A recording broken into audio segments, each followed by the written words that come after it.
행복한 안식일입니다. 매 안식일 행복하고 감사한데요. 오늘 특별히 피아노 3중주를 들려주셨습니다.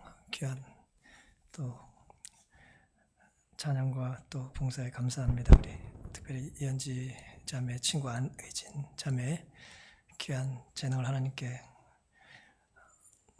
잘 섬기며 사용하게 되기를 바라고요. 믿음 안에서 승리하게 되기를 바랍니다. 오늘 함께 살펴볼 말씀은 누가복음 2장 6절, 7절 주제성경줄입니다. 제가 봉독하겠습니다.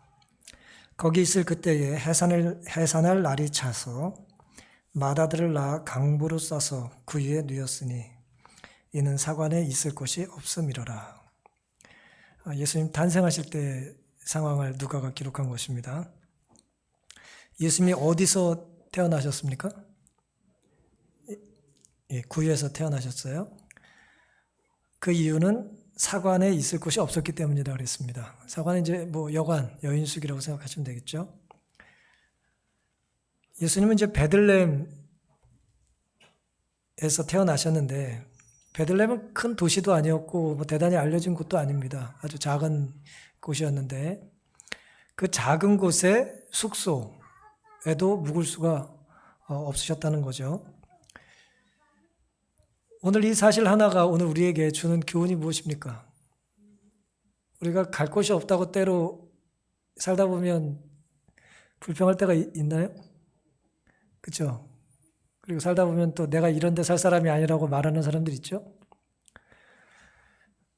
예수님이 태어나신 이 상황만 우리가 조금만 생각해 봐도 우리가 받는 어떤 대접들, 보통 어떤 신분을 우리는 이제 크기와 높이로 보통 설명하기를 좋아하잖아요.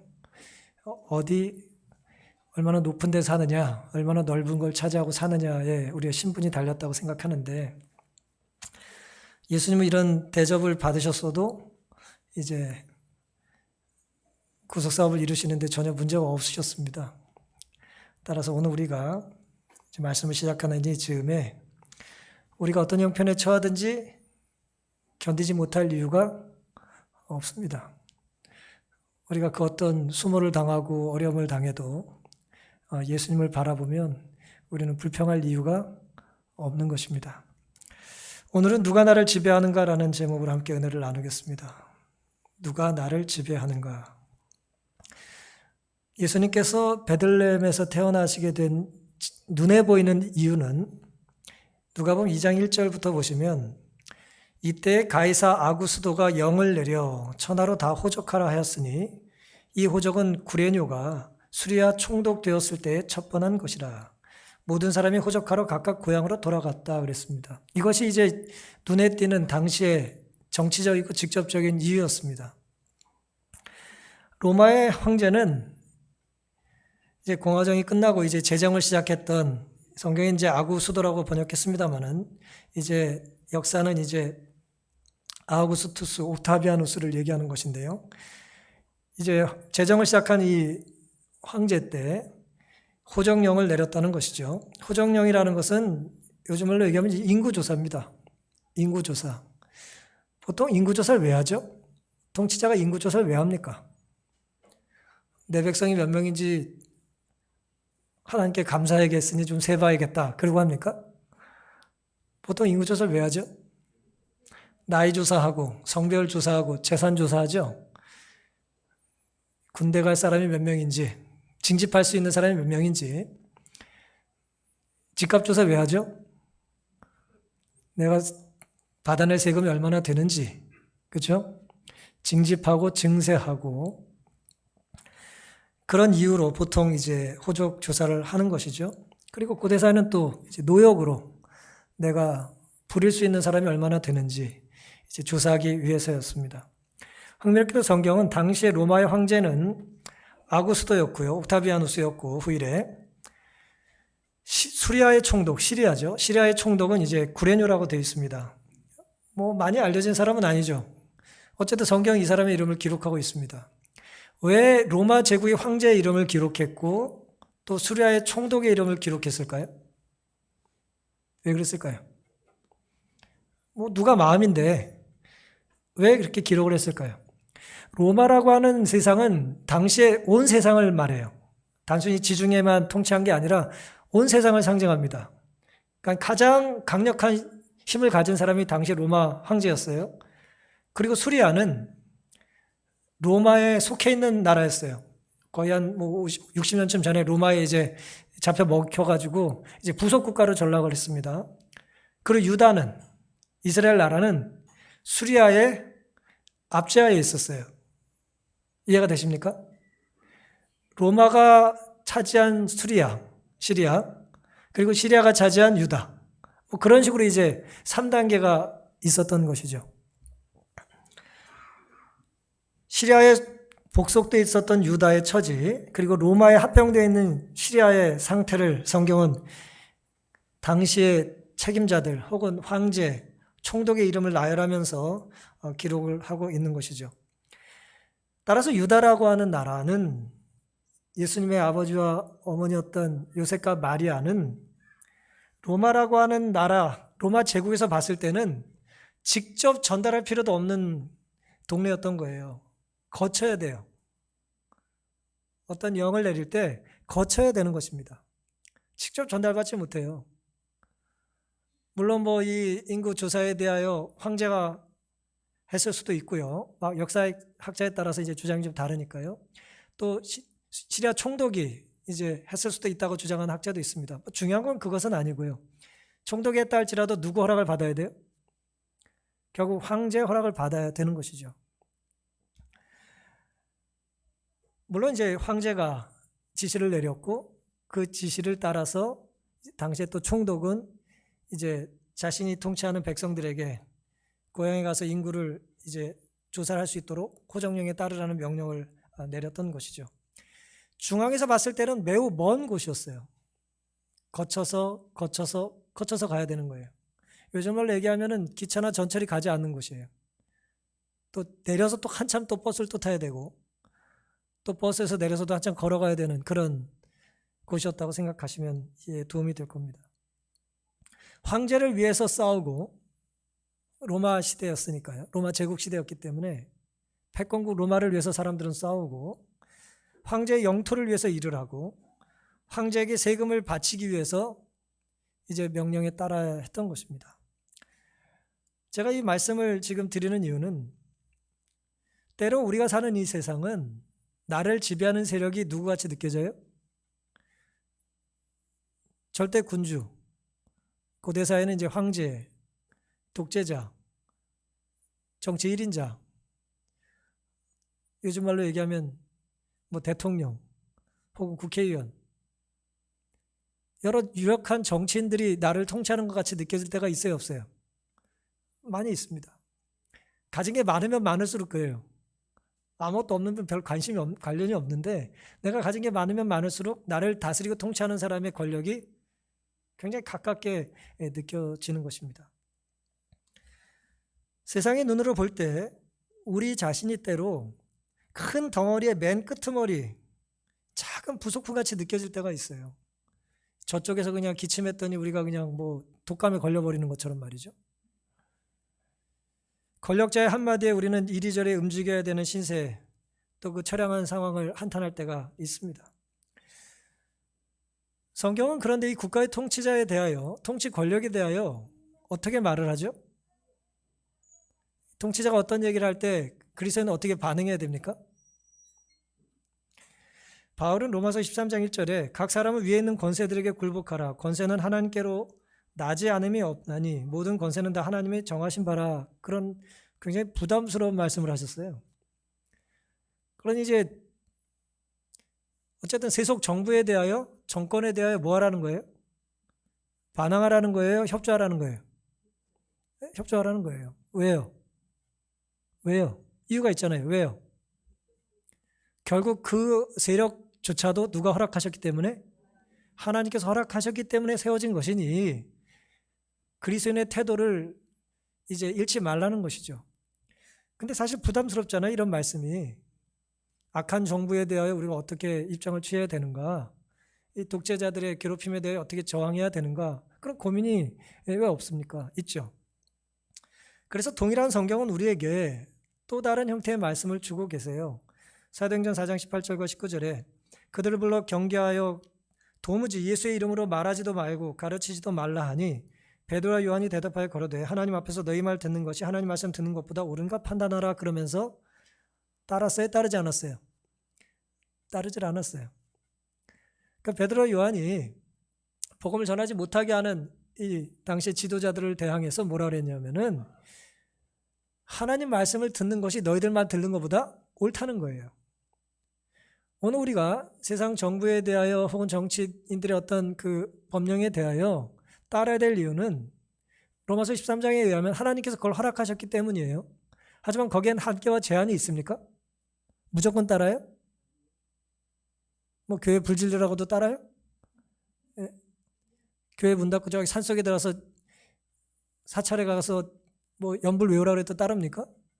그러지 않죠. 사도행전은 뭐라고 말을 하냐면은 우리의 신앙 양심을 정치가들이 혹은 종교인들이 억압할 때는 대항하라는 거예요. 그게 하나님께서 허락하신 권위의 제한이고 한계였습니다. 그런데 지금 1세기의 로마 제국하에 인구조사, 호정령을 내린 것은 정할 일이에요? 따를 일이에요?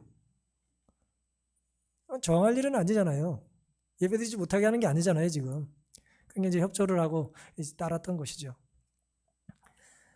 오늘 이제 누가 나를 지배하는가라고 하는 이 전체 질문의 첫 번째 이제 부담 혹은 이제 우리의 고민은 뭐냐 하면은 많은 경우에 우리 눈에 보이는 직접적인 권력이 나를 좌우하는 것처럼 이제 느껴지는 거예요. 거대한 정치 권력이 우리를 통제하는 것처럼 느껴지는 것입니다. 정치 지도자나 정치의 제도가 우리를 이제 구속하는 것처럼 느껴지는 거예요. 그럼에도 불구하고 우리는 뭘 기억해야 합니까? 어떤 정치 권력이라 할지라도 누가 허락해야 된다? 하나님께서 허락하셔야 유효하다는 것을 우리가 기억해야 되는 것입니다. 따라서 우리는 황제의 지배를 받는 게 아니에요. 정치 권력의 지배를 받는 것이 아니에요. 근본적으로, 본질적으로는. 우리가 지배를 받는 것은 결국 누굽니까? 그 권력자를 세우신 하나님의 지배를 우리는 받고 있는 거예요. 그것을 결코 잊지 않게 되시기를 간절히 바랍니다. 그런데 이제 이런 상황 속에 우리가 살다 보면은 우리의 삶의 형편이 때로 점점 좋아지는 게 아니라 자꾸 나빠진다고 느낄 때가 있어요. 악화되는 거예요. 안 좋은 일이 자꾸 생기는 거예요. 잠깐 참으면 좋아져야 되는데 잠깐 참았더니 뭐예요? 더 참을 일들이 자꾸 생기는 거예요. 3절부터 보시면 모든 사람이 이제 결국 이제 황제의 명령에 따라서 호적하기 위해서 각각 고향으로 돌아갔다 그랬어요. 근데 이건 로마 시대 때 일반적인 일은 아니에요. 로마의 보통 사람들은 자기가 살고 있는 곳에서 인구조사를 하면 돼요. 그럼 되지 않겠어요? 인구조사하는데 무슨 제 고향이나 본족을 제가 가면 되겠습니까 지금? 언제 제가 가겠어요? 제 본적은 전 괴산인데 언제 거길 가요? 제 고향 의정부고 장애도에서 하면 되지. 근데 왜 성경은 고향으로 가야 됐다는 거예요? 이게 모든 사람에게 해당되는 게 아니에요. 모든 로마인에게 해당되는 것이 아닙니다. 특별히 유대인이기 때문에 이랬던 거예요. 제대로 된 인구 파악을 하기 위해서는 유대인들에게서는 뭐가 중요해요? 어디 지파 출신인지가 중요해요. 근데 마리아와 요셉은 어디 지파 출신이에요? 유다 지파 출신이에요. 그래서 그들은 지금 북쪽에 갈릴리 나사렛에 살고 있었지만 어디로 내려가야 돼요? 남쪽으로 쭉 내려가야 되는 거예요. 유다까지. 그 유대인의 특성 때문에 그랬던 것입니다.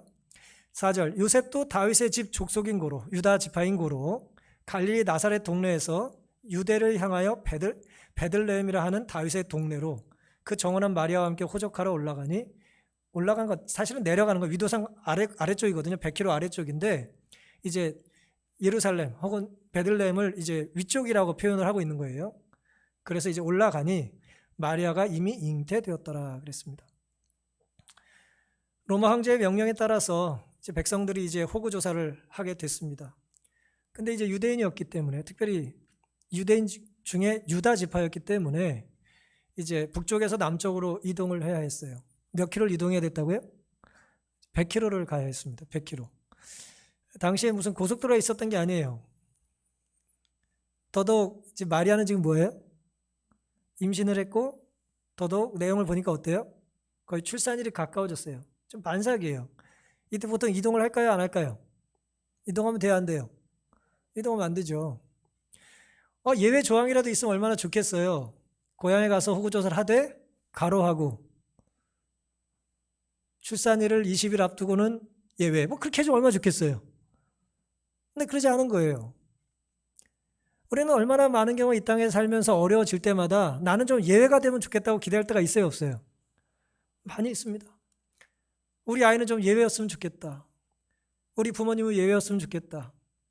이 교회는 좀 예외로 좋은 결과가 있으면 좋겠다. 그런 생각을 우리가 얼마나 많이 하고 삽니까? 근데 안타깝게도 그런 일이 없었어요. 오히려 출산이 가까이 올 때쯤이니까 더 가라는 거예요. 예외가 없는 것입니다. 감당하기 힘든 일들이 벌어지기 시작하죠. 내 선택이 아니에요. 지금 정말 마리아는 자기 선택이 아닙니다. 아니 무슨 아이를 갖고 싶었다고 그래서 생긴 것도 아니고 갑자기 하나님 나타나셔가지고 뭐 성령으로 네가 애를 가졌다는 뭐 이상한 말씀하시고 요셉은 또 두려워가지고 가만히 그걸 또 파혼을 하려고 그랬는데 또 하나님께서 요셉에게 그러지 말라 그러고 그리고 배는 자꾸 불러오는데 뭐예요? 황제는 갑자기 무슨 뭐 인구조사를 하겠다 그러고 그것도 뭐 고향에 가서 하라 그러고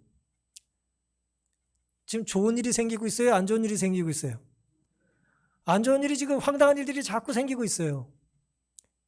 누구도 경험해보지 못한 일이에요.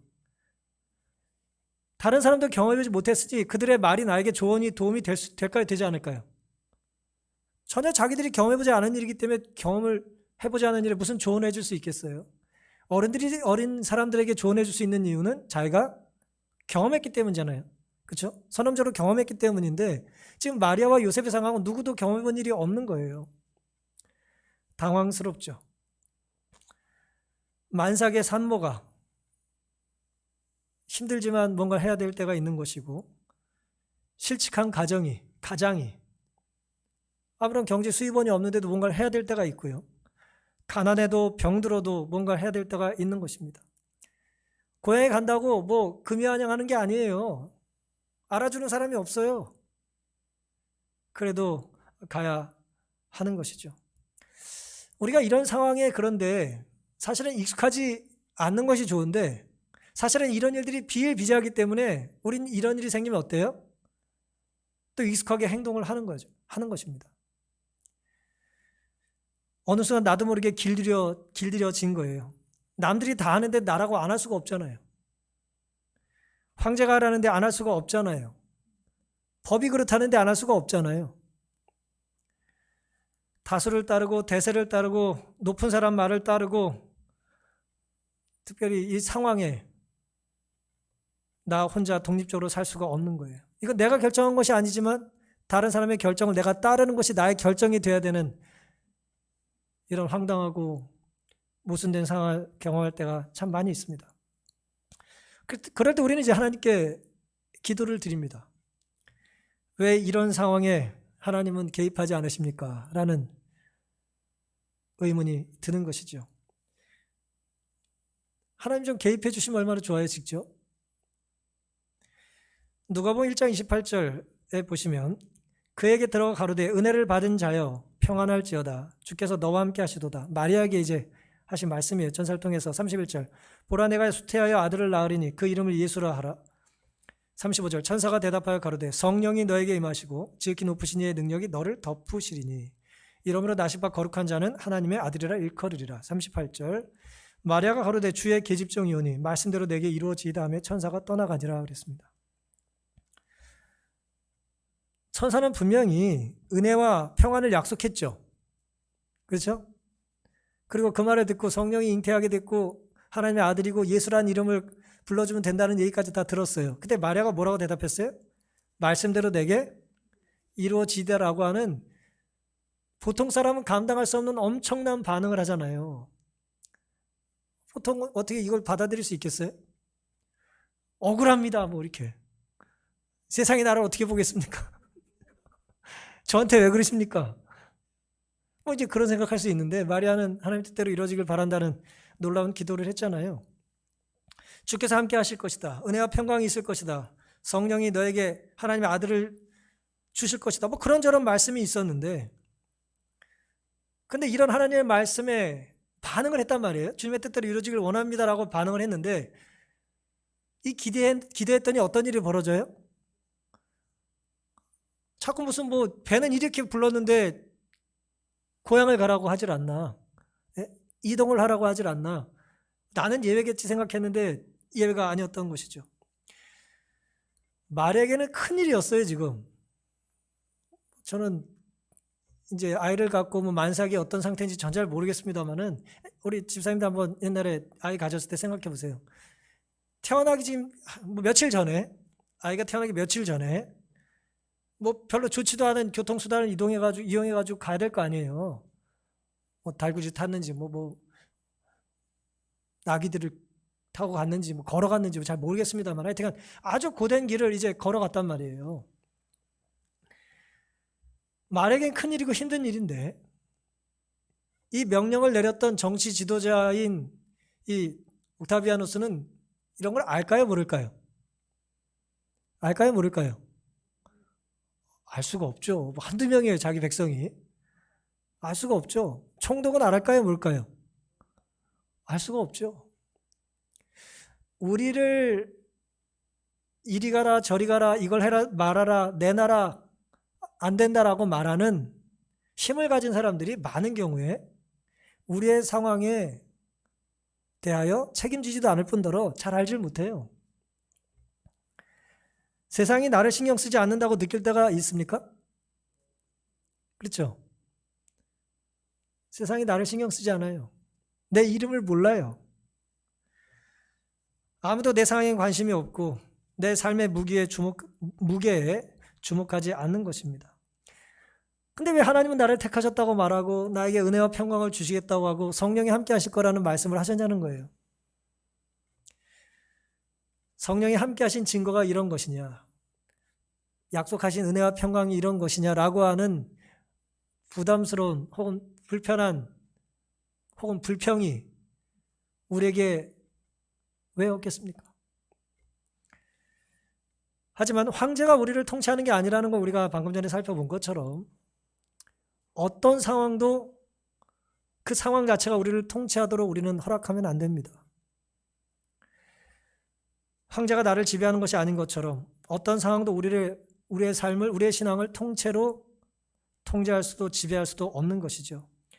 우리가 이해하지 못하고 우리가 보지 못한다 할지라도 결국 이 상황과 이 형편은 누가 인도하고 계세요? 약속하신 성령께서 이끌고 계신 것입니다. 우리가 그걸 모를 뿐이에요. 너무 당황스럽기 때문에, 우리가 보지 못하기 때문에, 우리 기대와 다르기 때문에 우리가 모를 뿐이죠. 하지만 하나님께서는 처음부터 끝까지 마리아와 요셉의 삶을 이끌고 계신 것입니다. 우리의 삶이 때로 내리막길로 내딛는다 할지라도, 계속해서 위에서 아래로 내려온다 할지라도, 갈릴리로부터 유다까지 계속 내려오기만 한다 할지라도, 내 삶의 무게는 자꾸 무거워지기만 한다 할지라도 누가 나를 이끌고 계시다? 성령께서는 우리와 함께하고 계시다는 것을 잊지 않고 살게 되시기를 간절히 바랍니다. 제가 말씀을 준비하면서 제가 번지점프를 해본 적은 없는데 번지점프를 좀 생각하게 됐어요. 우리의 삶의 무게가 무거워지면 이 무거운 사람이 이 번지점프를 해서 내려가면 그 내려가는 속도가 어떻겠어요? 빠르고 밑에까지 내려가겠죠. 하지만 하나님의 은혜의 공훈은 아주 탄력이 좋아서 우리가 내려간 것보다 훨씬 더 높은 곳으로 우리를 올리기 위해서 우리를 때로 내려가게 하신다는 것을 기억하게 되시기를 바랍니다. 내려간 것에 반비례해서 하나님께서 우리를 높이 이끄실 겁니다. 우리가 뭘 믿는 한 하나님께서는 이 상황을 뭐하고 계시다? 통제하고 계시다는 것을 믿을 때 가능하다는 것입니다. 내려가고 결국 어디까지 내려갔냐면은 6절 7절에 보시면 거기 있을 그때에 이제 드디어 도착을 했어요. 베들레헴에 도착을 했는데 해산할 날 딱 맞춰서 이제 내려간 거예요. 이제 이럴 때 우리는 뭐라 그래요? 뭐가 막혀? 기막히게 딱 이제 그건 뭐 일부러 맞추려고 한 건 아닌데 이렇게 맞추게 됐어요. 근데 도착을 했는데 말이에요. 이제 태도기가 느껴져요. 애가 나올 때가 됐어요. 그럼 어떻게 됩니까? 앰뷸런스 타고 막 빨리 가가지고 이게 이제 대접을 받아야 되는데 문을 두드리는데 어때요? 병원은 없어요. 거기 무슨 병원이 있겠습니까? 산부인과 없어요. 조산은 없습니다. 호텔이 있었을까요? 베들레헴에 무슨 별 몇 개짜리 호텔이 어디 있어요? 없어요. 그 다음에 뭐 미역국 딱 끓여놓고 무슨 요즘 무슨 전 가보지도 못했지만 뭐 미쉐린 가이드인가 뭐 거기서 이제 뭐 별점 하면은 좋은 식당이라며요. 그런 거 있어요, 없어요? 없어요. 성경은 이렇게 말합니다. 맏아들을 낳아 강보에 싸서 구유에 누였다 그랬어요. 이유는 사관에 있을 것이 없음이니라. 아무 집도 아무리 허름한 여관도 빈방이 없어요. 왜 빈방이 없었을까요? 여기 뭐 관광지가 아니라 애시당초 별로 숙박업소가 없었나? 황제의 명령에 따라서 유다 지파 사람들이 다 내려갔을 거 아니에요. 그러니 먼저 차지한 사람들이 많았으니까 그 뭐 어떻게 빈방을 차지할 수 있었겠습니까? 조심스럽게 힘든 발걸음을 옮겨 결국 고향에 도착했는데 대책이 있어요? 대책이 없어요. 대책이 없습니다. 뭐 대책을 내가 강구한 건 어차피 아니잖아요. 황제가 가라 그랬고 총독이 가라 그랬으니까 간 거고 또 성령께서 인도하셨으니 갔으니 예를 들어 대책이 있을 거라고 하는 믿음이 있지만 현실 앞에 어때요? 우리 믿음이 흔들려요? 안 흔들려요? 많이 흔들리죠. 여관이 예를 들어 20개 있었다고 쳐보세요. 첫 번째 두드렸는데 없다 그러면 실망이 20분의 1만큼 없어져요. 두 번째, 세 번째, 네 번째 자꾸 두드렸는데 없대. 딱 하나 남았어요. 그럼 우리 어떤 생각 가질까요? 저 마지막 집에 방이 있으려고 우리에게 그렇게 하나님께서 돌라고 하셨나 보다 라고까지 믿고 싶어요? 안 믿고 싶어요? 믿음 준 사람 끝까지 믿는다니까요. 결국 있을 거야. 저 마지막 집이 우리를 위해서 준비된 집이지 라고 얘기했는데 웬걸? 거기도 방이 없는 거예요. 요셉과 마리아를 알아보거나 존대하는 사람도 없었다. 그들은 피곤하고 쉴 곳이 없어 성문에서부터 성 동편 끝까지 좁은 길을 모두 헤매며 그날 밤을 위한 휴식처를 찾았으나 얻지 못했다. 나 좀 쉴 곳이 없냐고 물어봤는데 아무것도 쉴 곳이 없어요.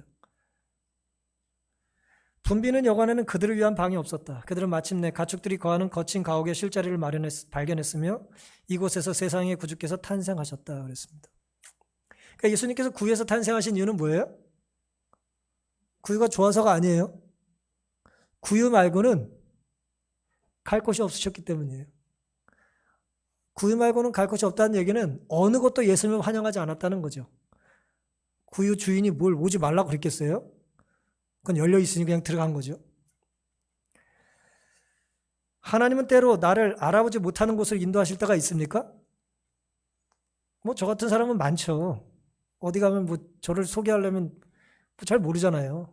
그렇죠? 우리가 이렇게 명문학교를 뭐 이렇게 명문 가문을 따지냐면은 나를 금방 소개할 수 있기 때문입니다. 근데 이제 뿌리가 현찮으면 소개해도 아무도 몰라요. 학교 소개에도 그런 학교가 있었냐 묻고 뭐 집안 소개에도 그런 시도 있냐고 묻고 요셉과 마리아가 지금 고향에 갔는데 아무도 그들을 알아주지 않았습니다. 나를 알아주지 않는 곳에서 내가 대접받기가 쉬워요, 어려워요? 불가능한 거예요. 나를 알아주지 않는데 무슨 대접을 받아요? 나를 쉴 곳 없는 곳으로 인도하실 때가 있어요.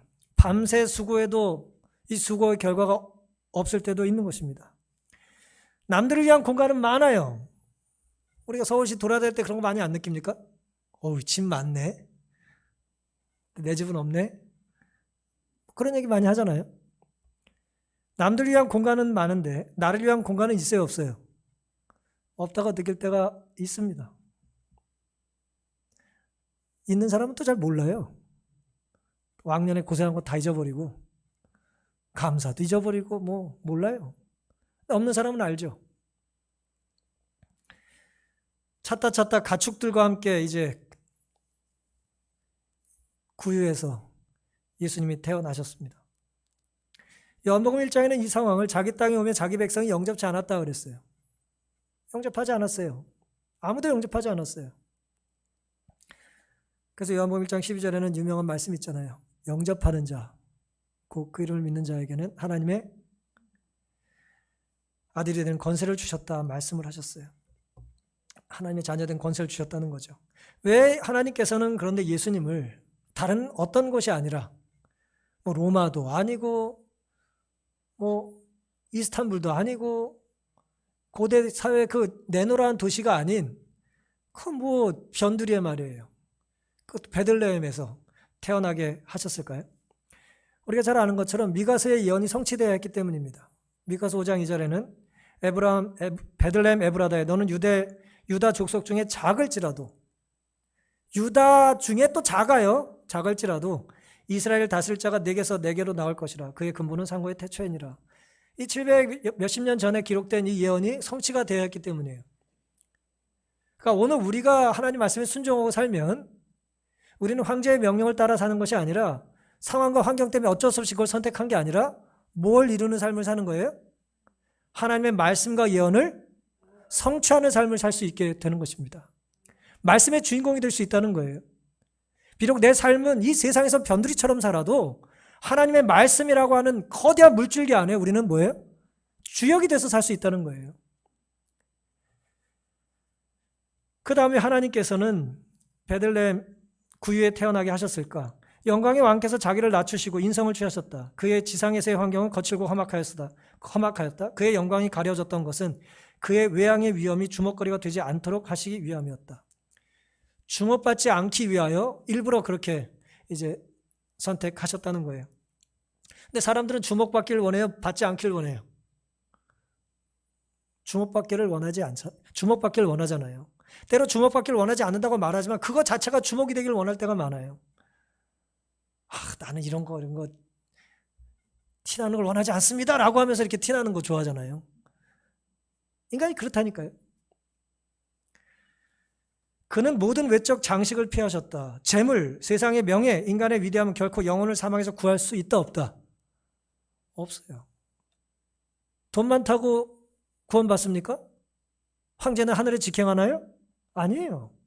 그런 걸로 우리의 영혼이 구원받을 수 있는 게 아니에요. 예수님이 그걸 보여주러 오셨다는 거예요. 예수께서는 어떤 세속적 성질의 매혹물로 사람들을 그의 편으로 이끌려고 하지 않으셨다. 오직 하늘의 진리의 아름다움만이 그를 따르고자 하는 자들을 이끌어야 하였다 그랬습니다. 세상이 위대한 것이 아니라 오직 하늘의 아름다움만 보여주기 위해서였어요. 세상의 위대함을 보여주기 위해서는 예수님이 뭐하러 유대 백성으로 오시고 작은 나라에 오시고 작은 동네에 가시고 또 작은 동네에서도 또 뭐예요? 그 짐승의 밥통 위에서 태어나셨겠어요. 세상의 위대함이 아니라 하늘의 아름다움을 보여주기 위해서다라는 것입니다. 겸손과 순종의 아름다움이죠. 예수님이 탄생하시던 날 마리아와 요셉은 많이 당황했겠죠. 이 성령의 증거가 이건가? 하나님의 평안과 은혜가 이건가? 정말 하나님의 아들이 이런 곳에 태어나셔도 되나? 뭐 그런 생각을 왜 안 했겠습니까? 근데 세 번째 이 상황에서 보시면 어쨌든 여관 주인이 말이에요. 우리가 뭐 숙박업을 하는 사람은 아니지만 우리의 경험상 아니 방 하나 못 만들어줘요? 네? 그날 밤에 좀 오고 갈 데 없는 사람을 이렇게 방 하나 내주는 게 뭐 대단히 이렇게 어려울까요? 어떠세요? 특별히 이제 아이 낳을 때가 됐잖아요. 자기 방이라도 좀 내주면 안 됩니까? 뭐 그런 인심이 없어요? 딱 보아하니 애가 나올 것 같아요. 그럼 여기 와서 좀 쉬시라고 말이야. 나는 좀 밖에 있어도 된다고. 왜 그럴 수 없었을까요? 그냥 제가 딱 드는 생각은 요셉과 마리아의 행색이 어때요? 좀 있어 보이질 않아. 방 하나 빌려줘도 나에게 뭐 대단한 게 있을 것 같지가 않아요. 돈만 많았다면 뭐라 그럴까요?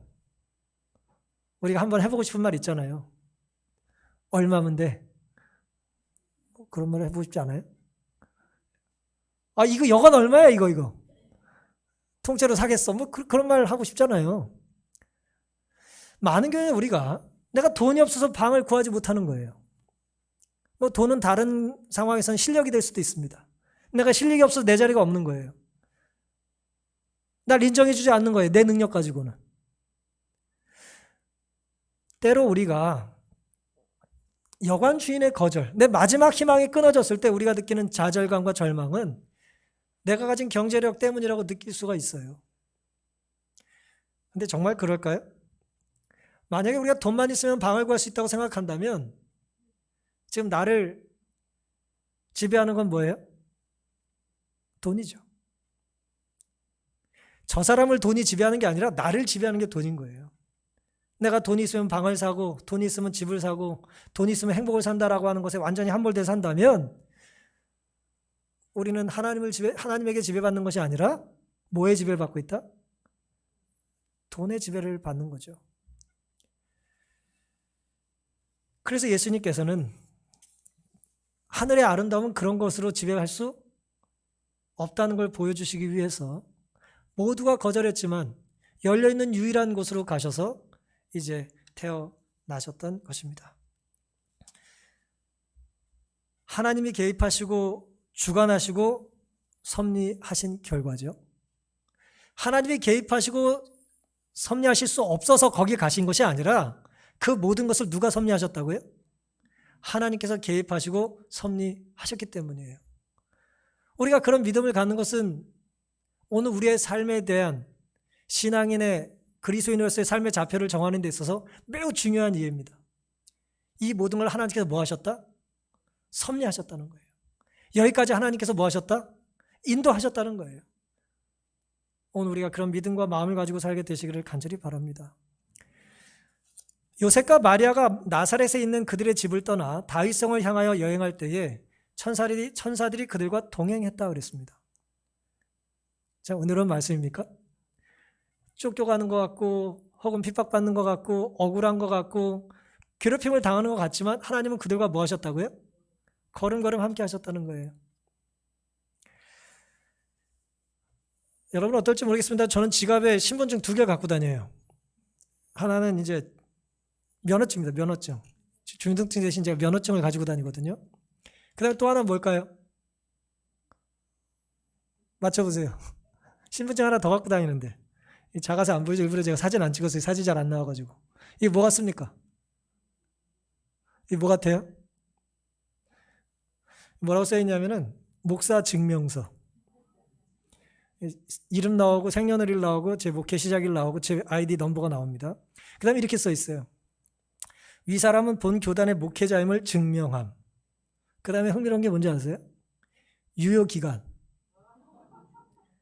2019년 3월 1일부터 2022년 2월 28일 내년 총회 끝나고 인사발령하기 전까지가 유효해요. 그러니까 목회자의 그 유효기간은 언제냐면 총회와 총회 사이예요.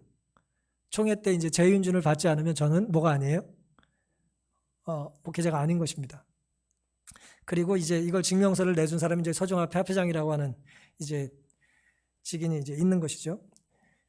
운전 면허증에도 비슷하잖아요. 발급 기간이 있고 유효 기간이 같이 있습니다. 새롭게 이걸 발급받지 않으면 제가 이제 벌금을 내야 되지 않습니까? 제가 이 지금 신분증과 자격증의 이야기를 해드린 이유는 이 세상에서 보장해주는 자격증과 신분증은 권리를 알려주고 제한을 알려줘요. 제한이 있다는 걸 알려줘요. 제가 우리나라 면허증 가지고 미국 가서 운전할 수 있어요? 없어요? 없어요. 면허증을 바꿔야 돼요. 국제면허증을 바꿔야 합니다. 제가 목회자 이 증명서를 가지고 아무 나라 가서 제가 나 목회하겠어 그럴 수 있습니까? 물론 재림교 안에서는 목회자로 인정해 주지만 새롭게 거기서 인정을 받아야 되는 것이죠. 정기적으로 자격과 이제 정기적으로 검사를 받아서 그 자격이 유효한지를 증명해야 되는 것입니다. 제가 이 말씀을 드리는 이유가 뭘까요? 저는 아직 유효한 목사라는 걸 제가 얘기하고 싶어서 그렇습니까? 아니에요. 그게 아닙니다. 우리가 이런 데 너무 익숙해가지고 마치 하나님도 하나님의 능력이 유효한 장소와 기간과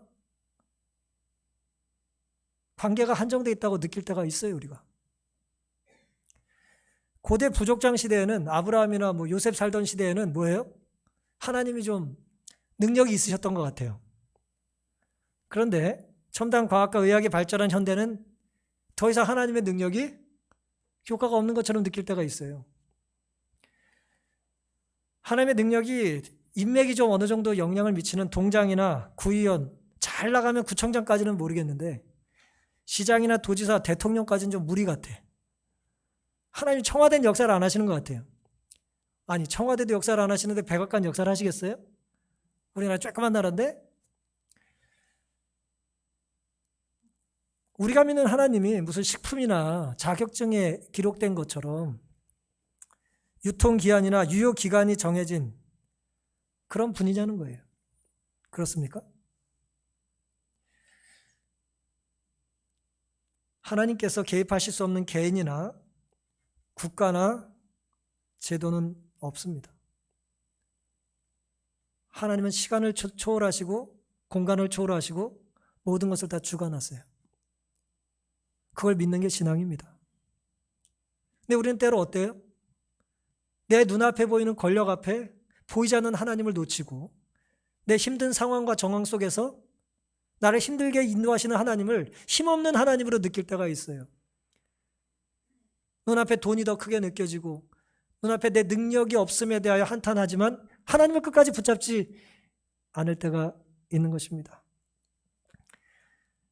하나님의 위대하심을 우리가 망각하지 않는 한 우리는 두려워할 게 있을까요? 없을까요? 두려워할 게 없습니다. 하나님의 위대하심을 우리가 기억하는 한 우리는 두려워하거나 걱정할 것이 없는 것이죠. 누군가 나를 자꾸 장기판의 돌처럼 나를 움직이는 것 같이 느낄 때가 있어요. 하지만 장기판 전체를 움직이시는 분은 장기 잘 두는 고수가 아니라 하나님이십니다. 하나님이 온 우주를 주관하시는 거예요. 하나님은 다니엘 시대에만 국가와 정치에 개입하시는 것이 아니고 오늘 우리가 살고 있는 이 시대에도 개입하시고 필요하면 역사하십니다. 우린 그것을 믿는 사람들이죠. 시편 136편 1절 여호와께 감사하라. 그는 선하시며 그 인자하심이 어떻다고요? 영원하미로다. 시편 103편 22절 여호와의 지으심을 받고 그 다스리시는 모든 곳에 있는 너희여 여호와를 송축하라. 내 영혼아 여호와를 송축하라. 우리가 하나님의 다스림의 권세 안에 있습니까? 그걸 믿으십니까? 디모데전서 6장 15절 하나님은 만왕의 왕이시며 만주의 주시오. 요한일서 4장 4절 자들아 너희는 하나님께 속하였고 또 저희를 이기었으니 저를 쫓아해 주세요. 이는 너희 안에 계시니가 세상에 있는 이보다 크심이라. 믿으십니까? 하나님은 어떤 세력, 어떤 조직, 그 무엇보다도 크신 분이에요. 하나님이 지배하실 수 없는 세상과 제도와 공간과 시간과 조직과 피조물은 없습니다. 따라서 오늘 우리의 신앙이 닫힌 여인숙 같은 모습이 아니라 열린 구유처럼 하나님의 뜻에 순종하는 삶이 되기를 간절히 바랍니다. 현실 때문에 핑계를 찾기보다는 하나님 때문에 순종하지 않을 이유가 없다는 것을 믿음으로 고백하게 되기를 간절히 바랍니다. 하나님만 나를, 가정을, 우리의 일과 교회를 지배하시도록 기회를 드리는 이 안식일 되기를 바라면서 오늘 말씀을 마치겠습니다.